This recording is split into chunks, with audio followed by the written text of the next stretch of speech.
They are male, they are young, they use other illicit drugs, and at least one of 3 classes of psychoactive pharmaceutical drugs, non-therapeutically. They are daily cigarette smokers and heavy drinkers. And there is also evidence showing that cannabis use increases the risk of substance use of any form, alcohol, tobacco, illicit drugs, or any substance use. Daily and near daily cannabis use is common among self-defined medical and non-medical cannabis users.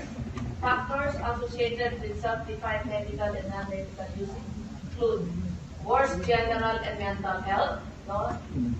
We believe that this bill is contrary to the mental health bill. I am a strong advocate of the mental health bill, so I cannot imagine that we are passing a legislation that will aggravate mental health conditions. Lower income and use of other psychoactive drugs.